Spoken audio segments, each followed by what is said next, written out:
So hey, this is Bill, just Claire Sullivan, and I'm making this video recording to talk about authentic communication. And by that, I'm bringing in a discussion about communication, not just what we're putting out, but what we're taking in. And when we talk about being balanced in the mind, body, and spirit, part of the spiritual part is feeding our spirit with the right intake, the right communication, making sure everything we're taking in is not all negative, and making sure it's talking to our authentic self. And when I talk about authenticity, I talk about the part of you that's real.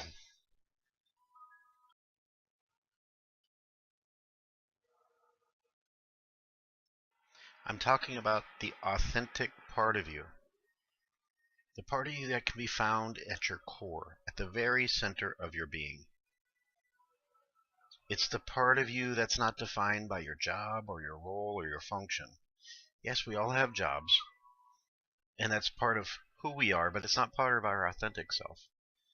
So whether we're a dentist or a realtor or whatever it might be, that doesn't define your authenticity. You might be a father or a brother or a husband or a wife. That doesn't define your authenticity. Your authentic self is the unique gift of all of your talents, your skills, your insights, your wisdom, your interests, your abilities, and the true gifts that you have to offer the world. It's all of your strengths and your values, and it's your own moral code. And this moral code is unique. Despite what people tell you, you have your own morals, the only things that you live by. And these are the things that need expression. It's not the you that you're programmed to believe you are. It's not the you that you're supposed to be or expected to be. When we're kids, our parents put us in this box, and they start working with us from where they expect or where they think we should go. And they set these expectations. And some of us are lucky enough to fit into that box right from the beginning. Maybe your parents want you to be an athlete, and you fit into that box, and that's where they steer you, and you want to be an athlete or a dancer, and that's where they steer you. Some of us don't fit in that box, and we break out of it. And if we're lucky enough, our parents support us on that journey.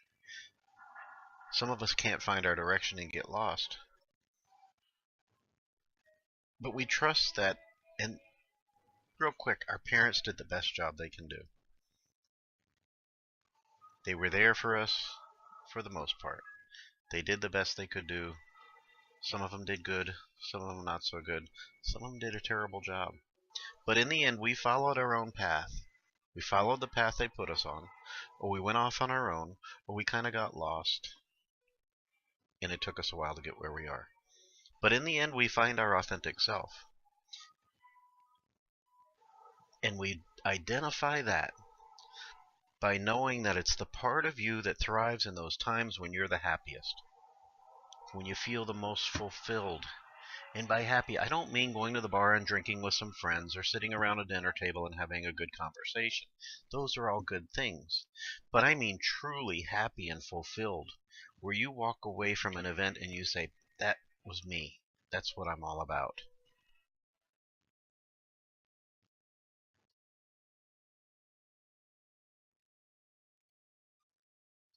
And that's the part of you that you need to speak to. That's the part of you you need to communicate with. And you need to determine, how do you speak to your core, and not your own words, but everything you take in.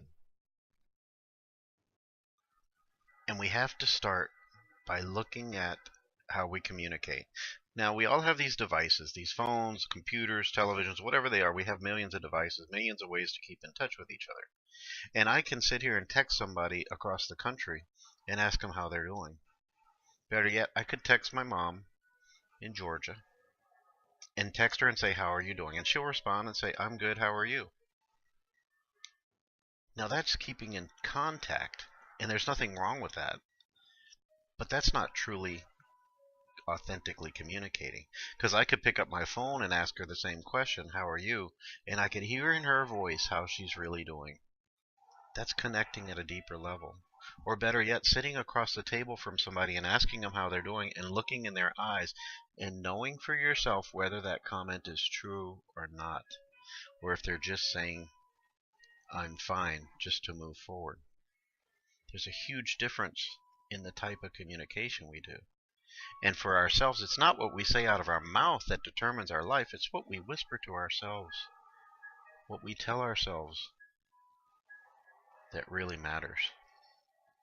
And we have to decide what we're feeding ourselves with. What are we feeding our spirit?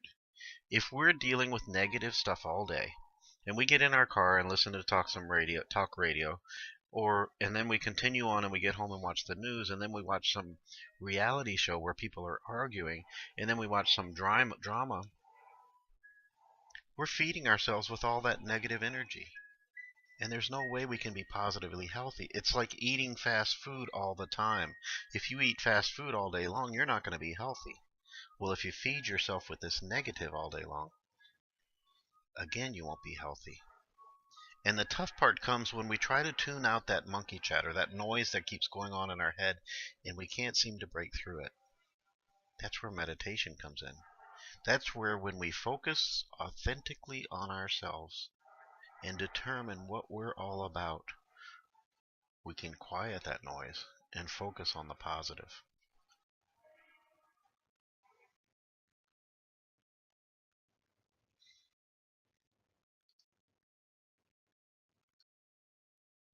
It's about coming home to ourselves, coming home to our core. And our core is just waiting for us to be ourselves, waiting for us to get in touch with our authentic selves. All day long it waits. It's about accepting the situations that we're in, no matter how messy we are inside, understanding the emotions that go on in our minds and our bodies, and trusting that they're real and we have to identify them. We can't just cover them up. We can't just push them aside because they're always going to be there. If we get angry about something and we just push it aside, it's going to come out later, and it might force you to say something you would normally say. Or driving home, you might get mad because somebody cut you off or forgot to use a blinker, and you get angry for no apparent reason, because that really doesn't affect your life. We have to identify what's going on inside of us. Breathe. Focus.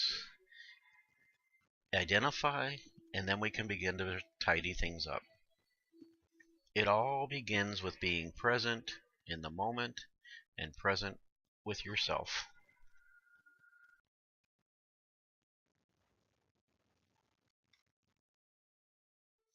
And when we're present with our authentic self, we're able to be happy. Because happiness is possible when you're in communication with yourself, when you're able to search within. And I tell people this all the time. I tell every freaking person I talk to. The answers are inside of you. I can sit here and have a conversation with 20 different clients in a week, and every single one of them, I tell them, the answers are there. Now I know what questions to ask, or I help ask the right questions to help pull it out of them. But I just listen for the most part, because the answers are inside of you. And when you get in touch with your emotions and identify them, acknowledging your feelings, recognizing them, and then reacting authentically, not in the way you're expected to react, not in the way you're taught to act, but in the way you truly want to act. When you focus on things authentically, mindfully breathing and focusing, coming up with a resolution. And we might not be able to resolve it right on at that second. We might be in the middle of a workday and we can't confront the issue that's going on. But once we determine a path of resolution, it releases some of that pressure. And then if we follow up and take care of it when the time is right, we can move forward authentically.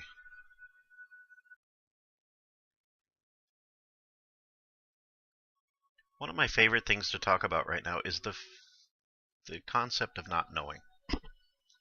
Those 3 words, I don't know. Think about it. Say it to yourself, I don't know. I don't know. It's an unparalleled source of power. It's a declaration of independence from the pressure to have an opinion about every single subject.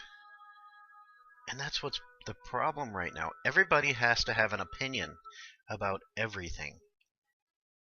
I look back at my grandfather, a simple man. He worked at a grain elevator on the Mississippi River in Louisiana. Right? Simple man.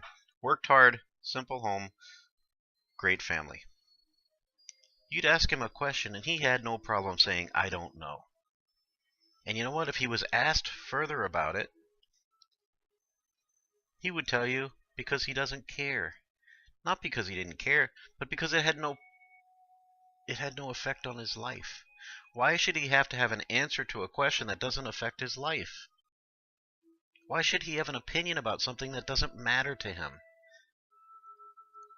That's a refreshing way of life. It's being able to let go of the drive to have it all figured out. It's about proclaiming the only truth that you can totally be sure of. I don't know. You can empty your mind, lift your heart, and say, I don't know. As long as you truly don't know, it's your truth. Now, if you're saying I don't know just because you don't want to get involved, that's different. That's making an excuse, or that's blowing someone off. But you can use I don't know as a battle cry, as a joyous affirmation of your oneness with the great mystery of what is the meaning of life. Well, you know what? I don't know. And I never will know. I don't have all the answers, and that's good. I don't know what life is all about, but I'm going to live it, and I'm going to be happy. And that's what matters. Putting things in perspective.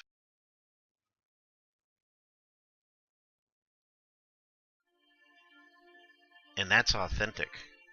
That's authentic communication by telling ourselves that we don't have to have all the answers. We don't have to respond to every little thing. And if your communication is not geared to a positive resolution, then don't bother doing it. Why get involved? Why do we have to get involved in stuff that's not going to be positive? Why just get involved for conflict? And it's difficult. I do it all the time. I catch myself doing it all the time. Somebody might post something on social media and I want to respond, and sometimes I do. And then I get caught. 10 minutes later, I'm looking at myself saying, why am I involved in this conversation? Is it going to change anything? Am I going to change that person's mind? Probably not. Am I going to change my mind? Probably not. I'm just getting frustrated and wasting time here. If it doesn't have a positive resolution, then why bother? And by positive resolution, it doesn't mean happy resolution. I mean, it could be happy, but positive. If you're an employer and you have an employee who's not doing their job or did something wrong, you have to have a conversation with that person. You have to communicate with that person and let them go. If it's time to let them go, you have to fire them. Now, that's not a happy conversation in most places, but it's a positive resolution. It's a positive communication because you took care of business and you move forward. When you listen to your heart, when you acknowledge your feelings and accept your truth, you're being authentic.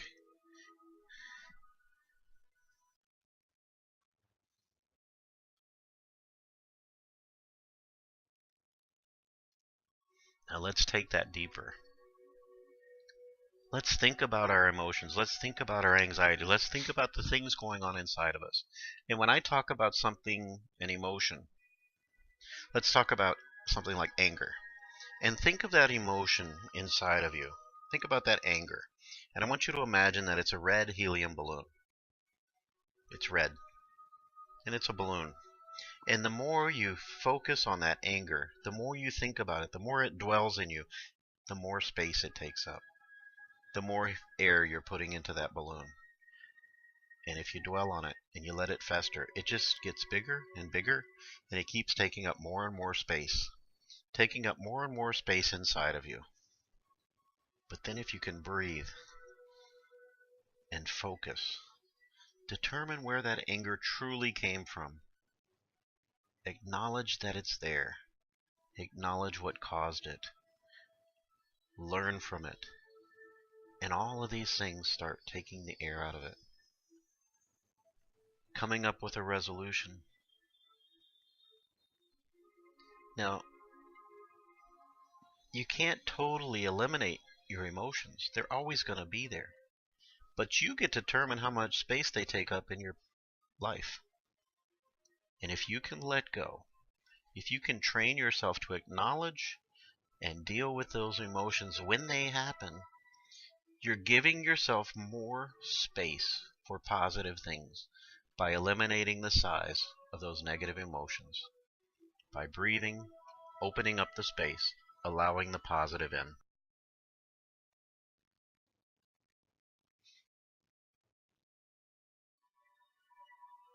And life is so much brighter when we focus on what truly matters, on the things that are important, the things that matter in our lives. Put things in perspective. Determine if it's worth getting engaged in and moving forward.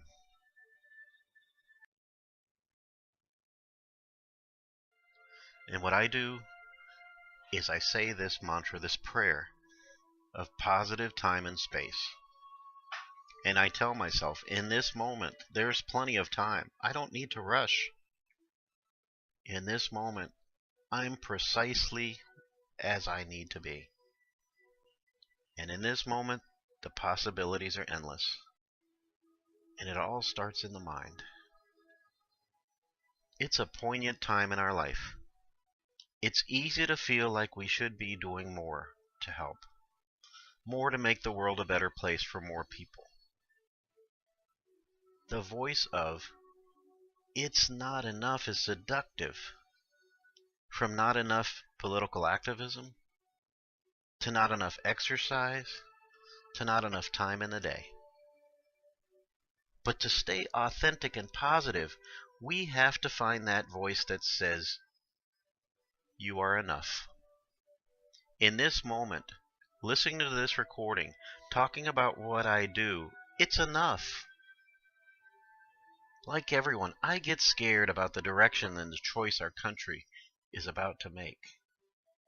I worry about the trouble in the world, and I wish there was more I knew how to do to fix things.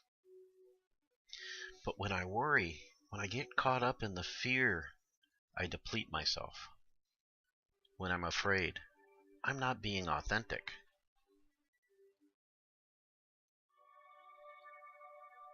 So I go into this day, and I give myself permission to say no, and to say I don't know.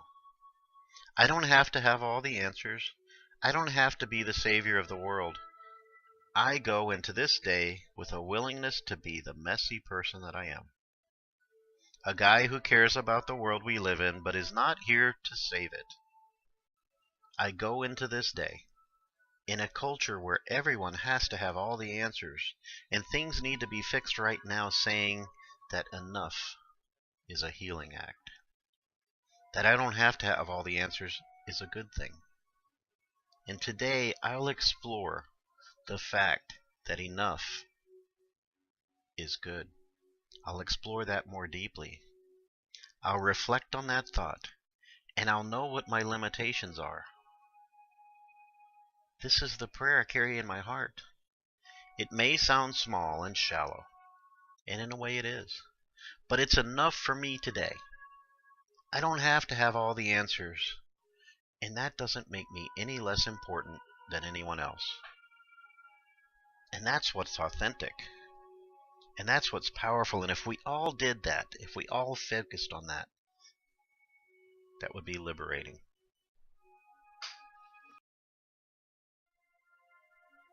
So this is what I'm all about.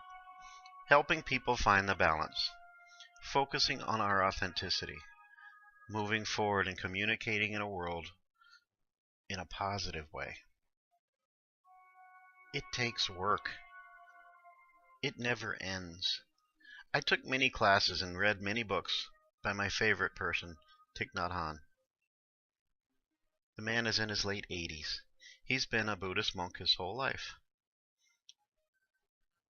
He lived in Vietnam, lived through all the tortures and troubles of the wars. And as he approaches 90, he still meditates several times through the day. He's still searching. He's still trying to be even more enlightened.